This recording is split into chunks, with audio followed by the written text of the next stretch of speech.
berbahagia hari ini karena masih bisa hadir di ruang dengar sahabat. Tentunya dalam program Making Life Better, sebuah program yang bikin hidup lebih baik.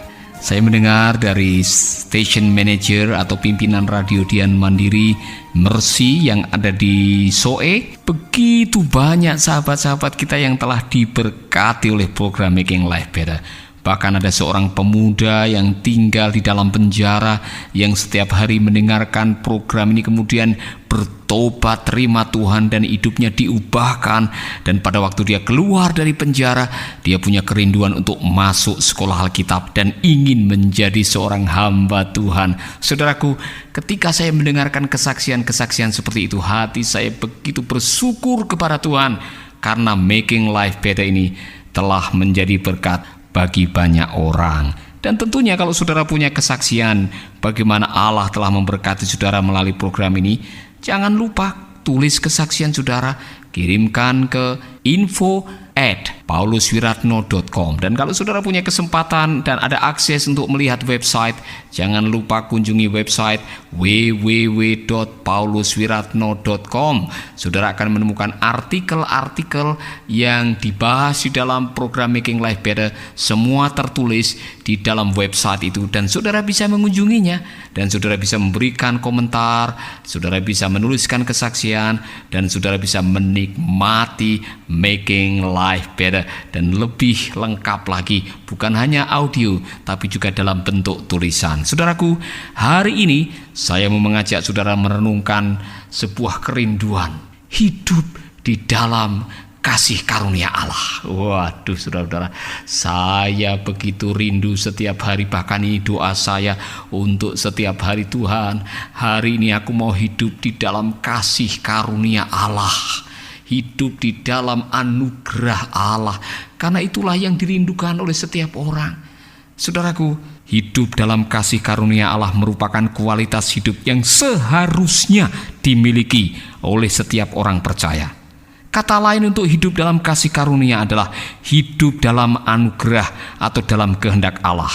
Nah, di dalam Alkitab ada banyak mencatat reputasi kehidupan orang-orang yang telah hidup di dalam kasih karunia Allah seperti Ayub, Bapak Abraham, Nabi Musa, Raja Daud, Rasul Paulus, dan masih banyak yang lainnya. Saya memperhatikan hamba-hamba Tuhan ini memiliki ciri-ciri yang sama. Ciri yang pertama, mereka ini adalah orang-orang yang biasa sebetulnya, saudara. Tidak ada yang istimewa dalam kehidupan mereka. Mereka adalah manusia yang punya kelemahan dan kelebihan. Mereka menjalani kehidupan sehari-hari seperti kita. Terkadang gembira dan tidak sedikit yang mengalami derita setelah itu. Ada waktu mereka menghadapi keberhasilan, tetapi terkadang harus menghadapi kegagalan. Sama seperti anak-anak yang bertumbuh dalam sebuah keluarga. Mereka kadang berselisih atau bertengkar dengan kakak atau adik mereka, kemudian kena disiplin atau harus menghadapi hukuman dari orang tua. Saudaraku, mereka adalah orang biasa yang mau dipakai Tuhan yang luar biasa, sehingga mereka menjadi orang-orang yang luar biasa. Kadang kita bertanya, kenapa Abraham yang dipakai Tuhan kok bukan kakek saya?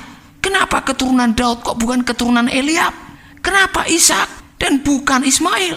Mengapa kok Maria yang dipilih bukan si Suminah tetangga saya itu? Itulah letaknya yang namanya anugerah Tuhan itu, saudara. Anugerah itu sepenuhnya adalah pemberian Tuhan.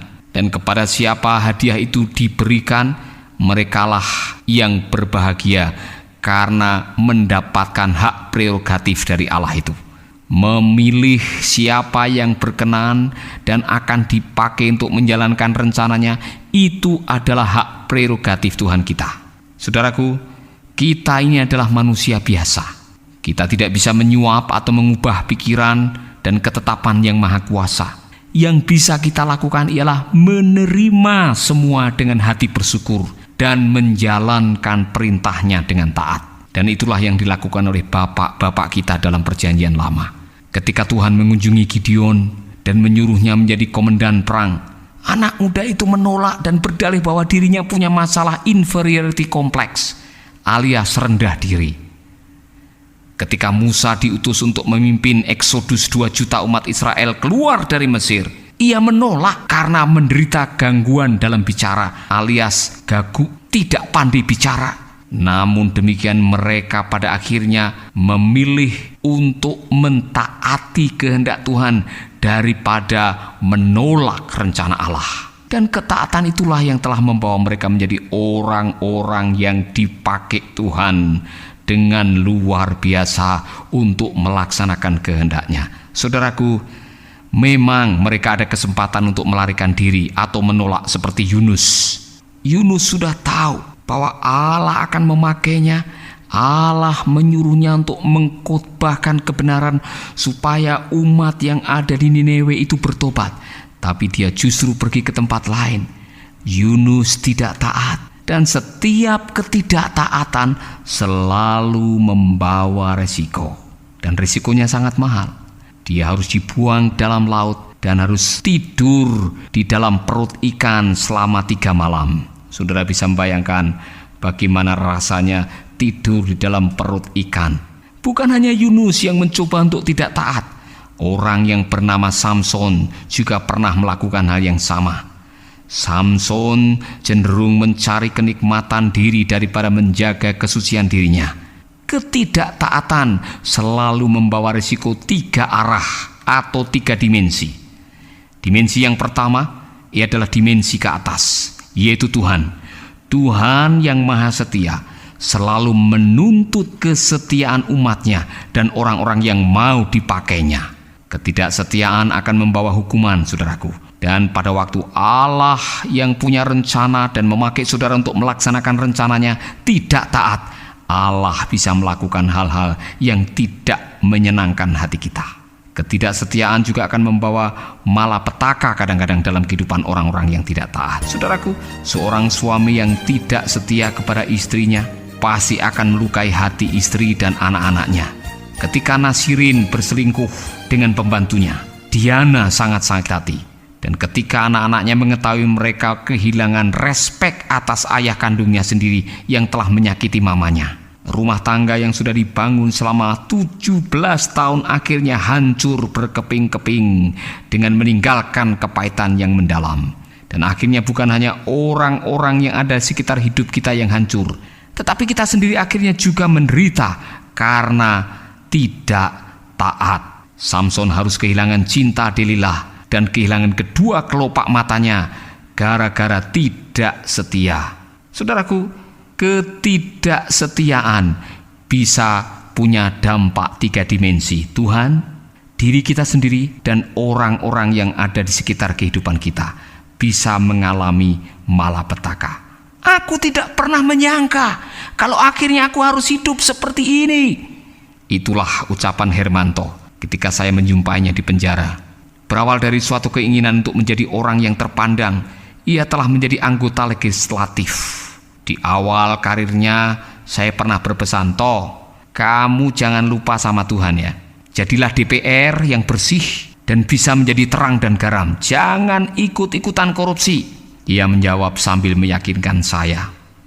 Kamu tidak usah ragu-ragu dengan komitmen saya. Saya tidak akan mempermalukan nama Tuhan. Saudaraku, memang di awal karirnya menjabat anggota DPRD, Hermanto memang menunjukkan prestasi dan reputasi yang bagus. Tapi sayang di akhir karirnya, dia tersandung dengan masalah korupsi. Akibatnya harus rela mendekam di Hotel Prodeo.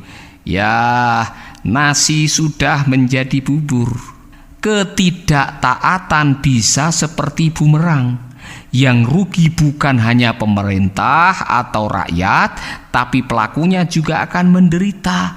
Bagaimana dengan mereka yang tidak terdeteksi oleh KPK? Memang dari sisi hukum mereka lolos, tapi dari hati nurani pasti mereka akan ngos-ngosan karena akan dikejar-kejar oleh rasa bersalah. Itulah upah ketidaktaatan. Pertanyaan yang sering muncul adalah, apa yang membuat orang bisa berlaku setia meskipun harus menghadapi penderitaan? Nah, ngomong doang memang gampang. Coba kalau kita yang menjalani pasti tidak kuat. Coba bayangkan Pak, saya ini ditinggal selingkuh oleh bapaknya anak-anak selama 11 tahun. Sakit rasanya hati saya. Kalau bisa rasanya lebih baik tidak punya suami daripada punya suami yang kurang ajar, kata seorang ibu pendengar Making Life Better. Lalu saya ganti bertanya, lalu apa yang membuat ibu bertahan? Ibu Norma itu menjawab, saya pegang janji dan komitmen saya di hadapan Tuhan. Saya banyak berserah kepada Tuhan, Pak. Kalau saya sudah tidak kuat, sering saya menangis saja dalam doa. Tuhan itu memang ajaib. Akhirnya suami saya pulang kembali. Saudaraku, kesetiaan mendatangkan pertolongan dari Tuhan.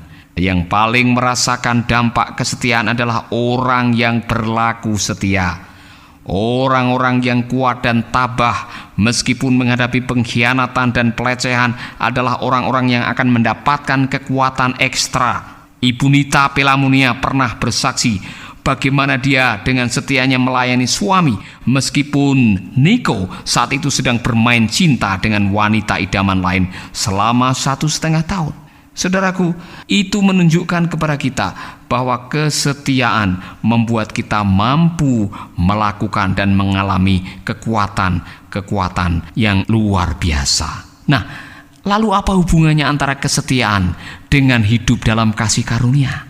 Nah, saya belajar dari para hamba Tuhan, para nabi, para hamba Allah yang dipakai Tuhan dengan luar biasa itu, yang membuat mereka akhirnya dipakai Tuhan dengan luar biasa dan hidup di dalam wilayah anugerah dan kasih karunia Allah adalah mereka mencoba untuk menjadi seorang yang setia. Saudaraku, inilah pesan dari firman Allah untuk saudara sekalian pada hari ini. Belajarlah untuk menjadi orang yang setia. Pertama-tama, setialah kepada Tuhan. Yang kedua, setialah kepada dirimu sendiri. Setialah kepada anggota keluargamu. Setialah kepada pasangan hidupmu. Setialah kepada bos atau pimpinanmu di tempat bekerja. Setialah kepada tugas pelayanan yang Tuhan percayakan kepadamu. Dan pada waktu kita setia melakukan, maka kita akan menjadi orang-orang yang akan hidup di dalam kasih karunia. Saudaraku, kata setia dalam bahasa Inggris adalah faithfulness, kesetiaan. Kata faithfulness berasal dari kata faith and fullness. Orang yang setia adalah orang yang penuh dengan iman. Iman itulah yang membuat kita hidup di dalam kasih karunia Allah. Pada waktu kita beriman, pada waktu kita setia, maka kasih karunia Allah akan kita rasakan. Haleluya. Oleh karena itu saudaraku, jadilah orang yang setia. Selamat mencoba dan rasakanlah kasih karunia Allah. Haleluya. Jangan lupa dengarkanlah Making Life Better yang berikutnya. Amin. Sahabat, Anda baru saja mendengarkan program Making Life Better. Hubungi kami di 0811-3901-144 atau 0811-3901-140.